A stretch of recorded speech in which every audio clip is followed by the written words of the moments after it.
Welcome to the Sales Dev Squad podcast, short for Sales Development. I'm your host, Mateo Elvira, and I have a background in sales development as an SDR for several tech companies here in Los Angeles. I decided to create this podcast to support the sales development community worldwide as we speak to amazing sales leaders, provide some tips and tricks, and also help inspire the new generation of sales development reps. For our first episode, we have a fantastic guest named Megan Wipff, who is the SDR Onboarding Manager at PatientPop. We'll talk a little bit more about some tips for both new and experienced SDRs, some of the best ways to stay motivated even during the toughest of times, and whether account executive or sales manager roles are the only options available for SDRs from a career pathing standpoint. So let's get right into it. So I'll start over. I graduated from UC Riverside 2014. My degree was in sociology. My plan was to kind of go into some kind of like counseling, therapy type direction. But once I got out of school, I realized that I really did not feel like doing more school. So I decided to just kind of see what my options were. So my first sales job that I was hired for right after college was doing door-to-door sales. So that was my first sales job. Oh, wow. It was 100% commission. I was selling internet to people. I was assigned neighborhoods and I just had to go and knock on everybody's doors and tell them that they had AT&T internet if they wanted to sign up for it. So it was hard. I had the police called on me probably once a week, and it was really, really difficult, but it did give me the foundation that I have now for sales. And when people ask me what's the worst job you've ever had, I always win that conversation. Like, nobody's had a worse job than me. So I got that going.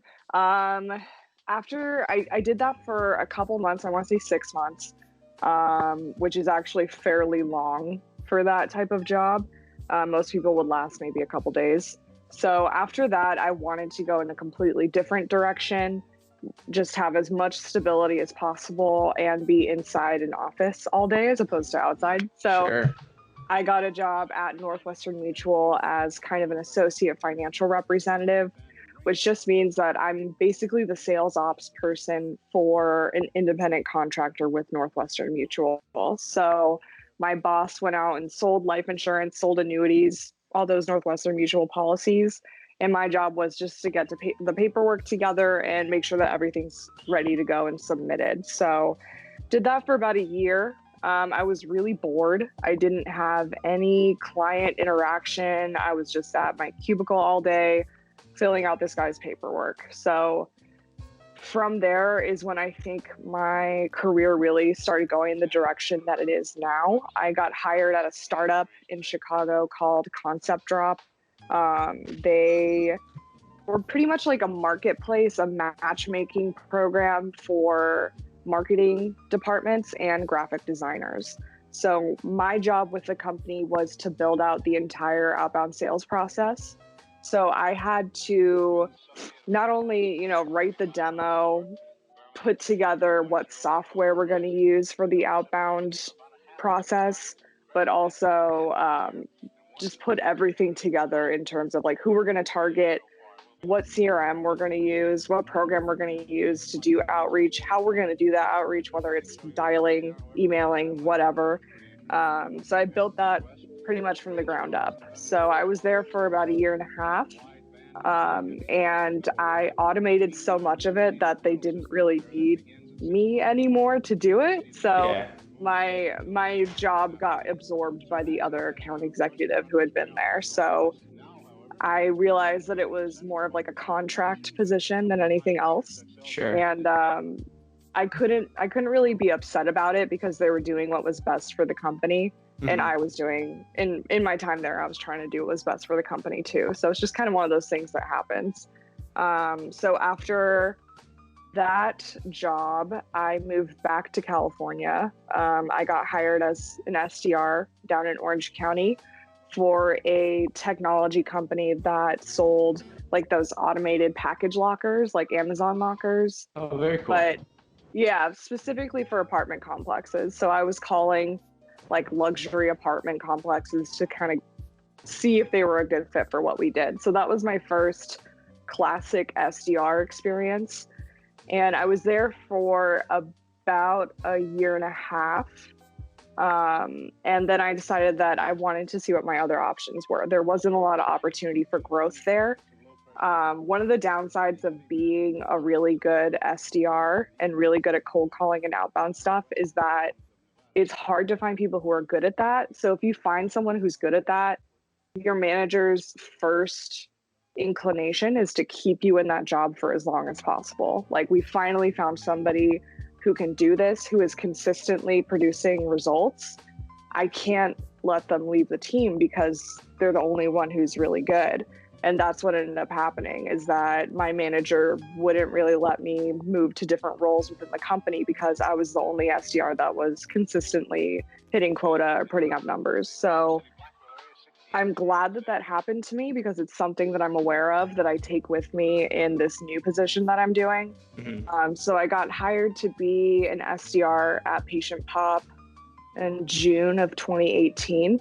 And I was doing just outbound for the first couple of months. Then I was doing just inbound. Then I moved to mid-market.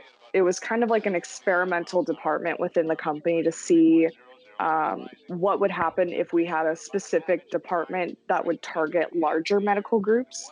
So it was any group that had more than 16 providers, I would go after them. So I would have to go after the doctors, the CEO, the owner, the founder, whoever I thought would be the best point of contact to talk about what we do is what I went after. So I did that for a couple of months.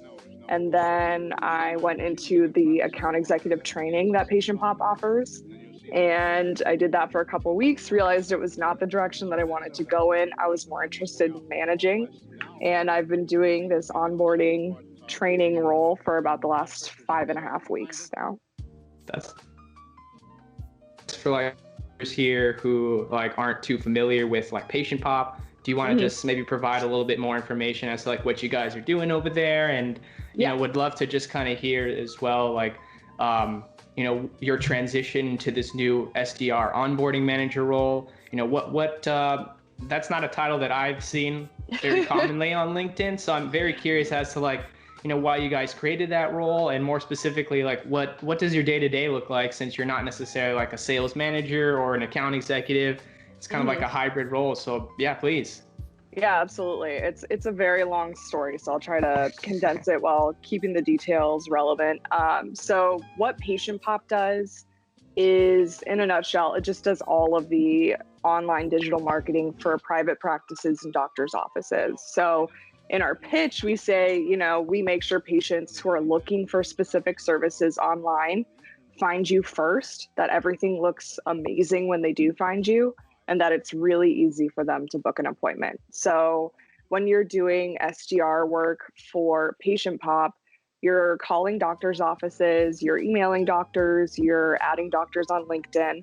You're trying to find as many different ways as possible to kind of penetrate the office so that you can get straight to the doctor and just kind of gauge what their needs are. So the upside of working at PatientPop is that you know ahead of time that the person that you're calling has the problem that we fix. You know ahead of time, like, okay, I know for a fact that I didn't find this doctor's website until page 6. That's bad. Nobody's finding this guy's website when they're searching for a dentist or whatever. Yeah. So you have that information before you call them. You don't have to ask them if they have a problem because you already know that they do. But it's kind of it's a unique challenge because you have to find a way to illustrate this problem to them without getting their defenses up, because people are really, really sensitive when it comes to either their reviews or where they perceive their practice showing up online. So we have to find a way to present the problem by focusing on its impact, specifically like patients aren't finding you. I want to help patients find you, not you're on page 6, I want to get you to page 1. So we have a specific language that we use when we're talking to doctors just to try to guide them to the solution without, I guess, damaging their ego. So I was an SDR for like 11 months at PatientPop, which usually people get promoted from SDR to AE within the first 5-6 months. I never really had an interest in the account executive path within PatientPop. Is there any particular reason why? Yeah, so I think the job definitely is for a specific type of person. It's for, I think, a younger person who is looking to establish their entire career. They're looking for that foundation position that will set them up for the rest of their lives. So it is a really, really good role, but there's not a lot of work-life balance. You spend probably 10 hours a day in the office, which some people can handle, some people love it, and some people are crushing it in that role. But I particularly have had issues with establishing boundaries between myself and my work, and I need to find a way to balance my workload. So part of what drew me to the SDR Onboarding Manager, just to give you an overview of what my responsibilities are, I take SDRs who have just been hired and facilitate their training. I built out the entire training schedule and also manage them for the first 60 to 90 days that they're on the phones. So I get them until they're fully ramped up, and then I pass them off to their SDR managers. So the reason that I was particularly interested in that is I've had a really tough time being an SDR, not so much with performance, although I did struggle with the classic issues that you have when you're transitioning from direct sales to phone sales, which is I was used to kind of strong arming people into doing what I wanted them to do. And when I was on the phone, that didn't work anymore. People just hung up on me, or they would agree to the meeting and then not show up to it. So my show rate was terrible. On top of that, like I said, have had issues with balancing my work and my personal life. I tend to get really absorbed in my job, and I really want to be the best person at it. So I dedicate all my free time to my work, and that ends up driving me crazy. So my first couple of months at PatientPop, I was way too invested in what I was doing.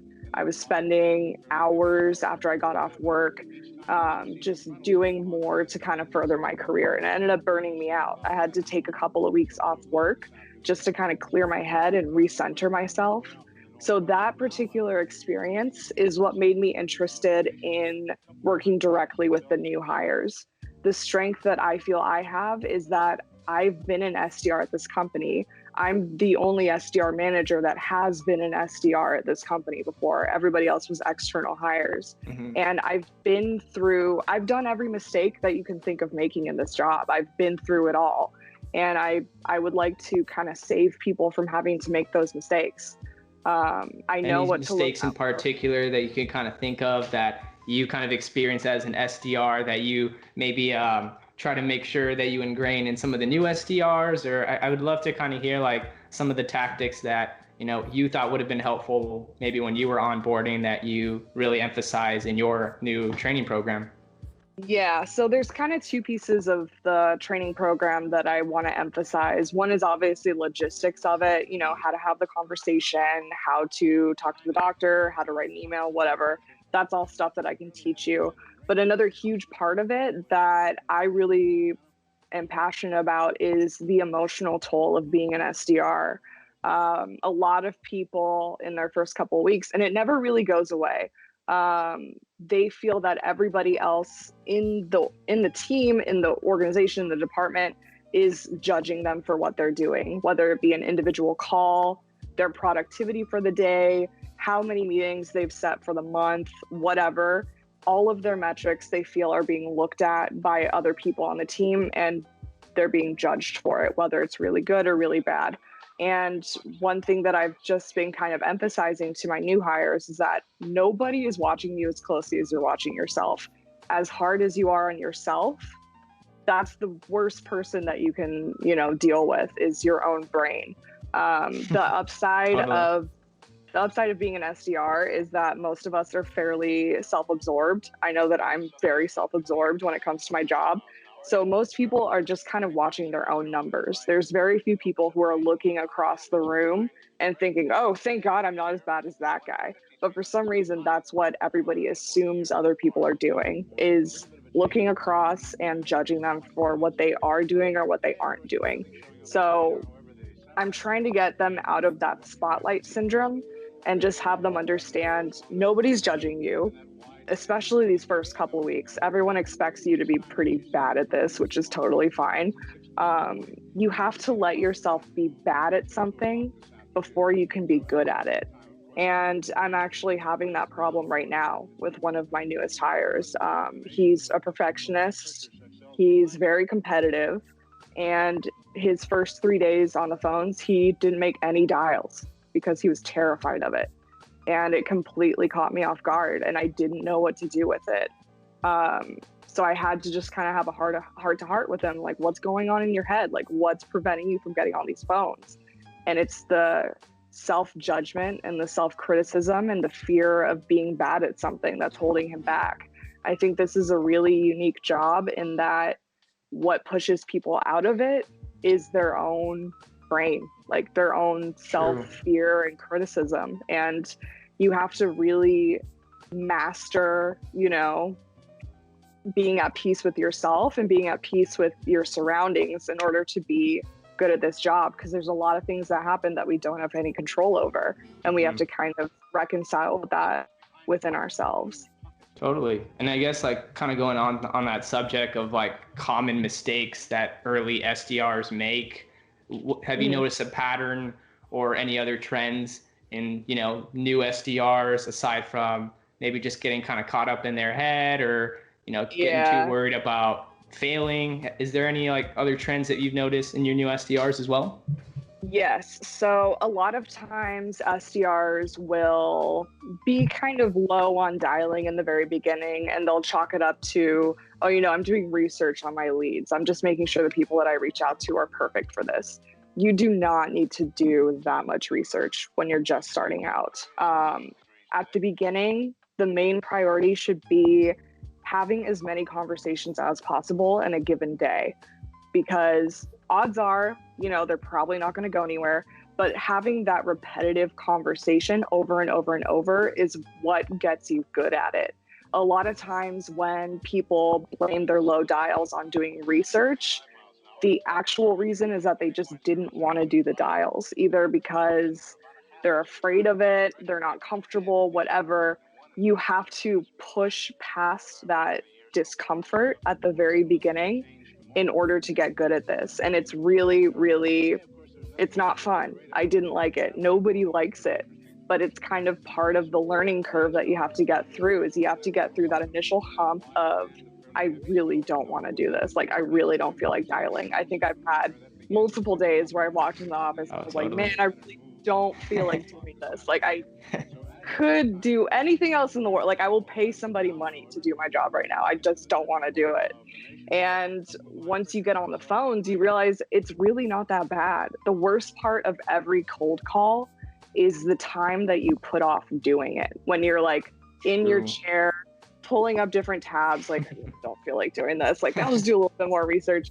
And that's the worst part, because you're so in your head and you're thinking of all the worst case scenarios. Really, nothing is going to happen on that call that you wouldn't know how to handle. Like, nobody's going to fly off and on a rant at you. Like, you're going to be fine. You just have to push past that and just do the dials, and it'll be a whole lot easier. Totally. Thank you for that. And I guess kind of going off of that even more, like, I've definitely been in a position where, you kind of have a bad month or kind of a bad stretch. What's like some of the best ways that you've kind of kept your SDRs as motivated, but also, as efficient as possible, or, some of the advice that you tell them during, like a rough spot, to kind of lift up their spirits and show them that, there are highs and lows in this job. But, I'm just kind of curious, like, what's kind of your best, I would love to just hear that. Okay. So what do I tell people when they're going through a rough couple of weeks? There's a couple different ways that I can approach this. Obviously, I want to speak with them, get an idea of what their daily processes look like, and see what can we improve. Like, where are you spending most of your time? How are you spending it? And what can we do to kind of break this for you? But one thing that I definitely want to tell people is to never let a lack of results impact your productivity. So there's been so many days in my career where I've made 100 dials in a day and didn't get anything booked. Like it was a complete wash. But then the next 2 to 3 days, the meetings just rolled in because I had put in that effort on that one day. I had, productive conversations. I'd connected with people. I'd done information gathering. I made every conversation that I had productive in some way. And even though I didn't get results on that day, because we're very impatient, we like to have rewards immediately. Sure. I was pissed at myself. I felt like I didn't do anything today. I made all these dials and nothing came in for me. They will come in eventually. You have to do the work. You have to put in the activity, and the results will compound on themselves. And part of one of the things that we're doing at PatientPop that is really helpful, I think, for new hires who aren't seeing the results that they want to see is not burning through leads in a way that you can never call them back after that initial call. So what we're aiming to do is have the conversation end in a yes, regardless of what it is. Obviously, we want to shoot for the meeting, but if you have a conversation and they agree to, okay, I'll read your email, or okay, you can call me in 5 days, whatever, as long as there's a way to continue that conversation, that's a win. So for me, if you're having a rough time, number one, look at your productivity, look at your activity, see what can possibly be improved, see what can be boosted up, see what you can scale back on in terms of what's taking up a lot of your time that you're not connecting to the right people. And then also adjust your expectations for what constitutes success.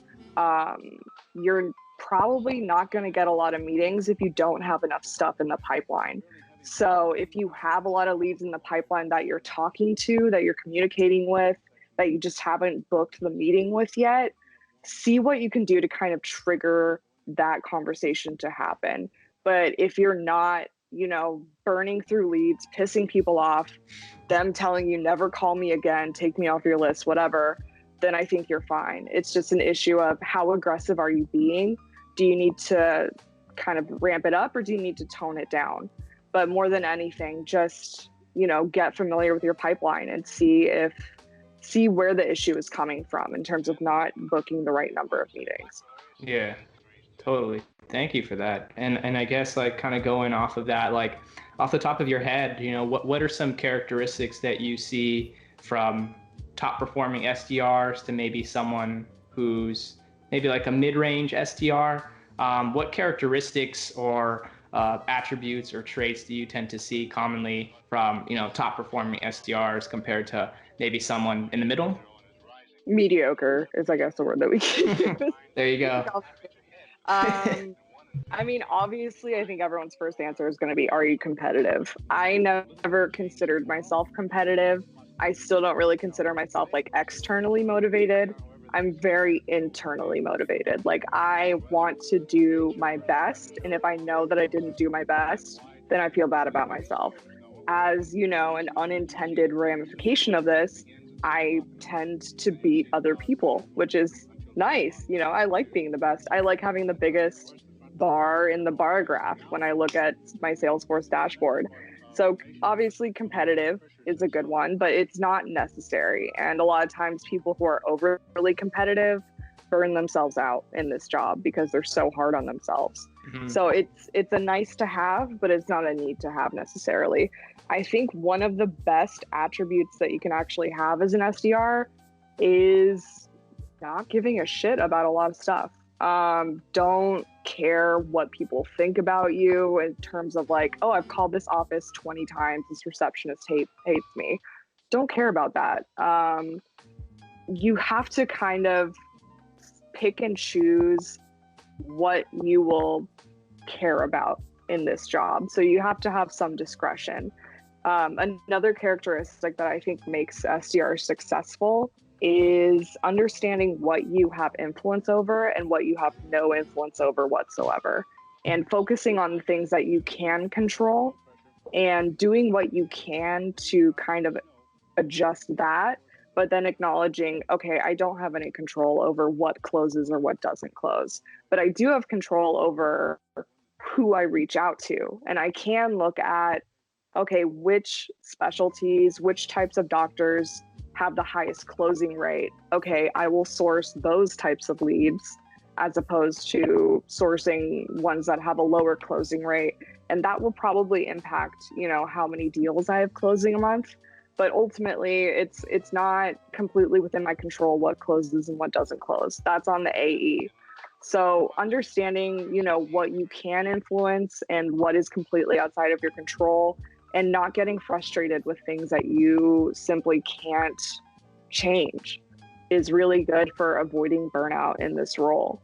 I think tying into not giving a shit what people think about you, a lot of people are afraid to be themselves on the phone. They kind of go into like phone voice where they're like, "Hi, this is Megan with PatientPop. Customer How are service you voice. today?" Yeah, and it that's the killer of conversations, is in like being disingenuous. People can pick up on that. So part of not giving a shit, you can't be afraid to be yourself when you're talking to somebody, and that includes making stupid jokes. One of the things that I do on the phone that people make fun of me for a lot is I'm constantly laughing at stuff that isn't funny. Like, it's not funny. Like, I literally write it into the script, like, laugh here. And it's stupid, but if you start laughing, then the other person starts laughing. And I'm sure in the back of their head, they're like, I have no idea why she's laughing. I don't know why I'm laughing, but you are anyways. And, I've lightened the conversation. So don't give a shit if what people are thinking about you in the backs of their heads. That's another thing that you don't have any control over. One of the sayings that we had in my first sales job, the door-to-door sales, was walk fast, work hard, don't give a shit. And I've kind of transferred that over to phone sales of like, dial fast, work hard, don't give a shit. I'm not saying like be careless and do whatever the hell you feel like on the phone, but don't take this shit home with you. You have to be able to compartmentalize really well. What are some ways you kind of like tell your reps, or some tips where they can kind of just keep their work at home, and then obviously like kind of have that balance at home as well? Because, some days you have really bad calls and that's all you're thinking about all day, and you go home, you're still thinking about your work. So like, what are some things that you guys are doing at PatientPop, or maybe that you're kind of instructing on your team to kind of keep that work-life balance? Sure. So one of the things that we do at PatientPop every morning is we do a group guided meditation. So I definitely made fun of the guy who implemented this at first, but it's working pretty well. I mean, meditation, the people who don't want to do it are usually the people who should do it the most. Like, if you're uncomfortable with the thought of being silent and alone with your thoughts, you should probably dig in on why that is. So the best way to do that is just through meditation. So I recommend to people that they participate in the meditation, not only because it's helpful in an individual sense, but it also helps you just kind of bond with the rest of your coworkers. Like, you're all in there, I don't know, aligning your chakras or whatever they do in meditation. Another thing that I recommend to my reps is have some kind of daily reprieve in store for yourself. So whether that's working out, for a lot of people, it's just going to the gym, reading a book, going for a run, I don't know, volunteering, drawing, painting, whatever. As long as you have an activity that silences your thoughts and allows you to kind of shift out of where you're at mentally, make sure that you have something for that lined up to do. I'm very involved in kind of the volunteer scene in LA, which is how I got this dog. And it's what helps me quiet my thoughts, and it's what helps me focus on something outside of myself. When I was first in this job and I was, in the process of burning myself out, I never shifted my focus from anything other than job. Like, I would work 8 hours a day, I'd drive home, I'd keep working, I'd go to sleep thinking about work. I would probably dream about work while I was sleeping, and then I wake up and go back to work. So it's really, really easy to let this job completely absorb you, especially because so many sales managers constantly re-emphasize to you that your success is equal to how much time or effort you put into it. I don't think that that's healthy. I think that in the sales organization, especially SDRs, because it is where a lot of people enter into sales, there's kind of like an accepted culture of workaholism. And I absolutely do not enforce that to my reps. Like, do not feel any type of pressure to put in more work than we're paying you to work. Do what you need to do in order to be a happy, well-balanced person, and that will come through in your work. That's all you have to do. Absolutely. And that's amazing to see and hear. And I know you guys are obviously blowing up on LinkedIn with Kevin Dorsey and all the stuff that you guys are kind of reinventing the wheel and just finding different tactics to motivate like such a large group of very important people. So that's really exciting to hear. And I guess to kind of go on that as well, I was just curious, like, what are some of the biggest mistakes that you see a lot of sales managers and leaders do in regards to just a group of SDRs or an entry-level sales role, so to speak? That's hard for me to say, I guess, because number one, I don't want to piss off any of the people that I work with. But number two is that the managers that I work with at PatientPop are actually really fucking talented people. And the upside is that I want to emulate pieces of them across the board. But there are a couple things that I've noticed just as being a rep who was managed by different people. Sure. So I have picked up on behaviors that I know that I didn't enjoy as an SDR, that I wanted to make sure I didn't bring into my management role. So one of the things, we talked about it a little bit earlier, is kind of selfishly keeping people in one position in order to hit your own quota as manager. So managers have quotas just like reps do, but our quota is a group quota. So if your team doesn't hit their numbers, it affects your commission. And I've seen multiple sales managers across my couple of years of being in sales that will keep the superstar on the team and kind of prevent them from moving on to new roles because they like having that job security. They like knowing, oh, I'm going to hit my number because this guy is still on my team and he crushes it every single month. And it's really difficult, I think, when you're selecting a manager to find someone who doesn't have that mentality. We go into sales because we like being, in control of our paychecks and control of our future, and we like the challenge. And it's really difficult to kind of move your perspective out of your own self and realize, hey, I'm holding this person back from their own success for my own interests. And that's really unfair. So if you're going into management, just be aware of that developing people and getting them to be successful is your job. But you also, just like in sales, you have to keep refilling that pipeline. You can't hold people onto your team because you're afraid of losing them. You have to be constantly developing everybody else on the team. So it's kind of a never-ending cycle of people coming in and being promoted out. It's more work, which is why I think people are less likely to do it. But you're doing your reps a disservice if you keep them on your team because you want them to hit their numbers for you. So that's one thing I would caution people. Another is I've had a few managers that they just don't really know how to handle the emotions that come with this job. They only know how to do, like, this is the script, this is how you say this is how you overcome this objection, here's how you do all these dials, here's how you write this email. So they help you a lot with kind of the logistical aspect of the job in terms of how to go about your daily routine, but they completely gloss over the emotional impact that this job has. It has a huge emotional toll on people.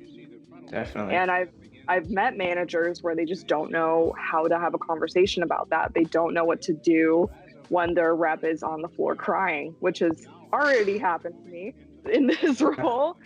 And I think that's one of the upsides of me actually being a female manager of SDRs, is that there's a lot that goes into it in terms of emotions that a lot of people don't know how to handle because of, either the way that they were raised or what they're comfortable with. And I kind of get to be an intermediary between being a rep and being a manager. So that kind of grants me special permissions with the reps, meaning that they're more comfortable to talk to me about something as opposed to this guy who's been their manager for the last 2 years. So definitely. Another thing I tell managers is don't be afraid to ask your reps how they're doing and expect to have a negative answer because they're probably stressed out. I don't think a single SDR on the floor, if I ask them, how's your day going? They'd be like, it's great. And even though, they're like happy in this job and they enjoy it, Yeah. I think there is kind of a general feeling of disillusionment, I guess. I think it's just, this job is hard and people, it can really grind on you. And as a manager, we have to be ready to address that and talk them through it. Definitely. Thank you for that. And I guess to kind of go off of that,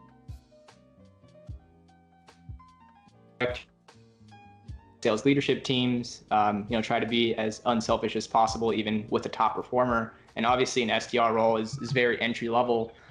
Do you think the only pathways for an SDR is either AE or SDR manager, or what other opportunities and jobs have you seen SDRs transition to after maybe a year, 2 years in the role? Yeah, so this is actually one of the things that I wanted to focus on when I got into this position. So it's really unfortunate that in a lot of sales organizations, SDR is kind of your main, it's where everybody kind of comes in.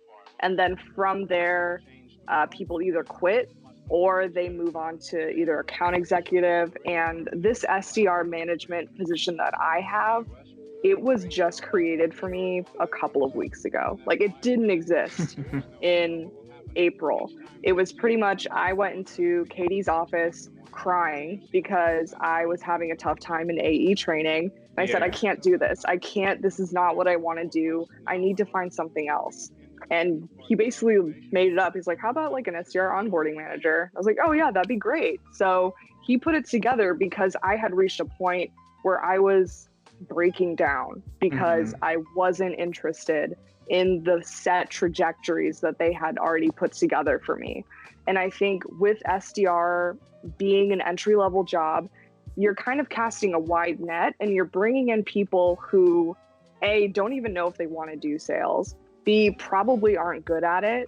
So you have to determine, if this is somebody who wants to stay with the company or maybe just doesn't want to do sales anymore, where can we put them? Because they are a valuable employee.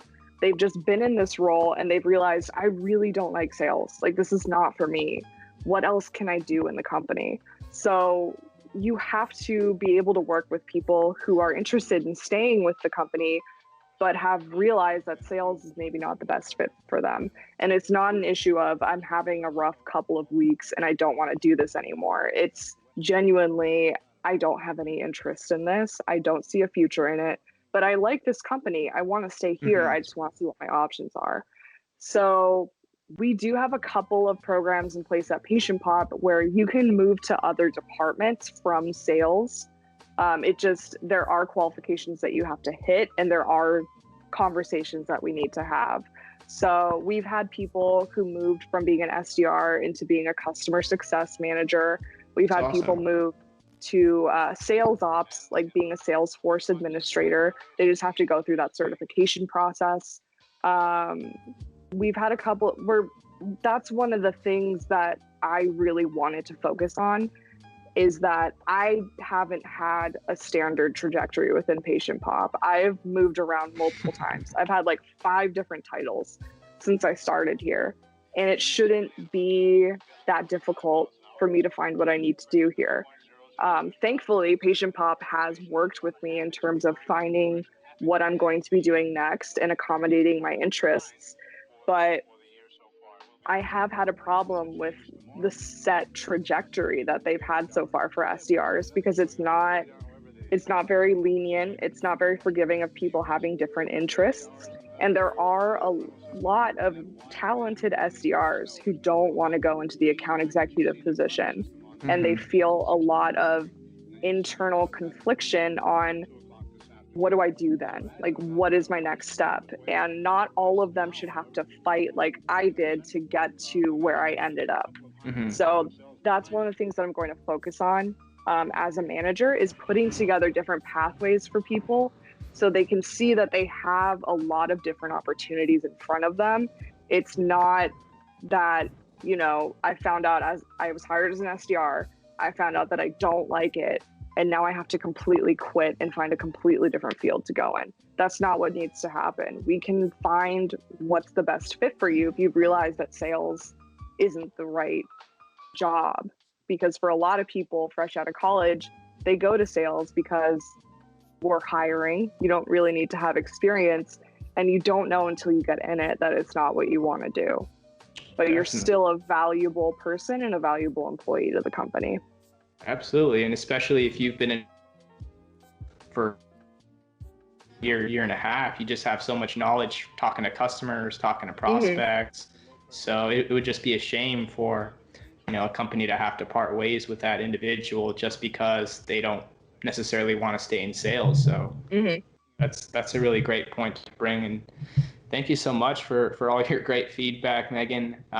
Really do appreciate you hopping on being one of our first guests here for the Sales Dev Squad podcast. I think the SDR community is definitely lucky to get your expertise on the matter. And, PatientPop is obviously very lucky to have you. I love your energy and your devotion to the job. I feel like you really actually give a shit about SDRs and really care about growing people. So much respect to you, and thank you again for hopping on today. Before we head out, I just had one last question for you. I've seen a ton of people either just freshly, college grads out of school, or someone who's been in a career for quite some time and is looking for a change. For that person out there who fence about an SDR role or even considering a job in tech sales, but not necessarily sure if that's what they want to do, but obviously an SDR is a great entry-level role. What advice do you have for them to kind of see if this is potentially a good fit for them and their career? So if I could recommend one thing to somebody who's considering moving into the SDR position, either with absolutely no experience at all, fresh out of college, or if they have been around for a couple of years like I was when I got into this job. So familiar with both situations. The main thing that I would want to make sure that they have is, I want to say, humility and coachability. So understand that you're going into a situation where you don't know what you're doing, and it's going to be uncomfortable. But if you find a company that you trust and have faith in, and you have faith in your managers, become basically an intellectual sponge. Just lay yourself completely bare and say, I don't know what I'm doing. I need you to tell me how to do it. People will go out of their way to show you how to do this job. You just kind of have to acknowledge that I don't know how to do it yet. I think one of the biggest barriers to a lot of people's success is they hold on to their own ideas of what they think makes them successful. I've seen a lot of sales reps who do themselves a disservice because, they'll be in a role for a certain amount of time and they'll be successful. And then a new kid will get hired and he'll do something completely different. And the managers will say, oh my God, everyone start doing this. It's working out really well for him. And the original person will say, I'm not doing that. What I've done for the last 8 months have worked great for me. I'm not changing a thing that I'm doing. Never have that mentality, because you've already kind of signed the death warrant for your own career when you've decided to shut yourself off to changing and developing how you go about sales. So if you're considering starting, an SDR move to this career, make sure that you have an open mind and make sure that you are ready to be told what to do and how to do it, and that you can accept that within yourself. Make sure you don't have any ego issues. And I think you'll be good to go. If you come into it with humility and enthusiasm, yeah, you're going to do great. But that's pretty much it. Just be ready to do some work and be ready to not know what you're doing and just do it anyways. No, hey, if they had you as their SDR onboarding manager, I'm sure they'll have some great success there. But Megan Wipff, thank you so much for hopping on the first podcast here for the Sales Dev Squad. If anyone listening to this podcast right now wants to just reach you directly, or is interested in exploring career opportunities at PatientPop, where can they find you? Sure. So I'll give you my email address and I'll spell it because my last name is really weird. So my first name's Megan, Megan, and then a period. And then my last name is Wipff. That's WIP as in Peter, 2 F's like Frank, WIPFF, at PatientPop.com. You could also probably just find me on LinkedIn. I'm the only Megan Wipff in the entire world, so I should be the only one that pops up. And yeah, if you guys are interested in joining the team, we're always looking for new people, and the upside is that I would be your manager, so you get that going for you. Awesome. Megan, thank you so much for your time today. Myself and the SDR community are much appreciated. Hope you have a wonderful rest of your day here, and I am going to stop recording. All right, thanks, Mateo.